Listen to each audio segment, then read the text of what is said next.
আয়ুক্ত দেৱাশীষ শৰ্মা ডাঙৰীয়া, জিলা পৰিষদৰ সভানেত্ৰী গীতাঞ্জলি হাজৰিকা ডাঙৰীয়ানী, নগাঁও ক্ৰীড়া সন্থাৰ সম্পাদক তপন কুমাৰ দাস ডাঙৰীয়া, নগাঁও পৌৰসভাৰ সভানেত্ৰী অম্বিকা মজুমদাৰ ডাঙৰীয়ানী, সুৰেশ বৰা ডাঙৰীয়া, অভিজিৎ নাথ ডাঙৰীয়া আৰু আজি আমাৰ সভাত উপস্থিত খেলুৱৈসকলৰ লগতে সন্মানীয় বুদ্ধিমণ্ডলী। নগাঁৱৰ বাবে আজি অত্যন্ত গুৰুত্বপূৰ্ণ দিন। কিছু সময় আগতে নগাঁৱৰ মুখ্য পথটিক আমি সুন্দৰভাৱে সজাই পৰাই তুলি ৰাইজৰ বাবে উৎসৰ্গা কৰিছোঁ। নগাঁৱৰ নতুন বজাৰখনত আমি আটক ধুনীয়াকৈ নিৰ্মাণ কৰি নগাঁৱৰ ৰাইজৰ বাবে উৎসৰ্গা কৰিছোঁ।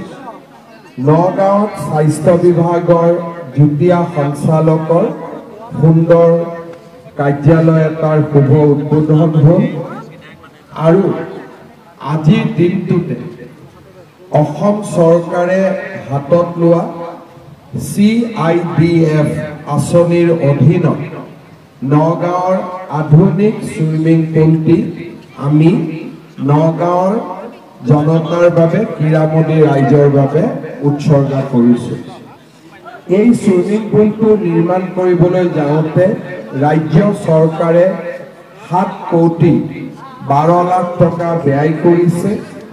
2022 চনৰ 8 ছেপ্টেম্বৰত আমি নিৰ্মাণৰ বাবে হাতত লোৱা এই সুইমিং পুলটো 25 মিটাৰ আৰু 50 মিটাৰ ব্যাসাৰ্ধৰে আমি অলিম্পিক ষ্টেণ্ডাৰ্ডত নিৰ্মাণ কৰিবলৈ সক্ষম হৈছোঁ।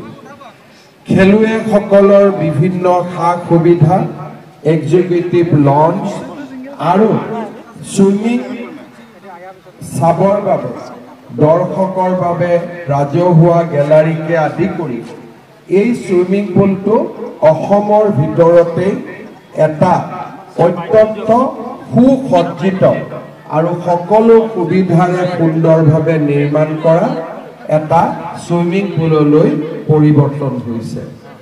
আজিৰ এই সুইমিং পুলটোৰ বাবে মই পুনৰ এবাৰ নগাঁৱৰ সন্মানীয় বিধায়ক ৰূপক শৰ্মাক অভিনন্দন জনাইছোঁ।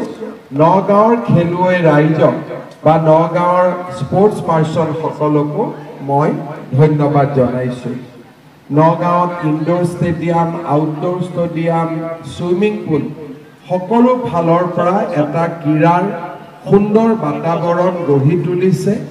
ভৱিষ্যতৰ দিনতো এই পৰিৱেশ বা এই ইনফ্ৰাষ্ট্ৰাকচাৰ আৰু ডেভেলপ হওক, তাৰ বাবে ৰাজ্য চৰকাৰে সম্পূৰ্ণভাৱে সহায় সহযোগিতা আগবঢ়াব।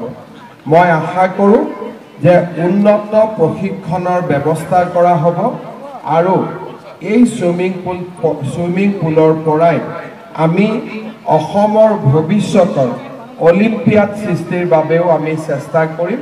সকলোৱে আমি সুইমিং পুলটোৰ জৰিয়তে ভাল সুইমাৰ উলিয়াবৰ বাবে চেষ্টা কৰিম। পুনৰ এবাৰ আপোনালোক সকলোকে অভিনন্দন জনাই মই মোৰ বক্তব্যৰ সামৰণি মাৰিছোঁ। ধন্যবাদ। জয় হিন্দ, বন্দে মাতৰম।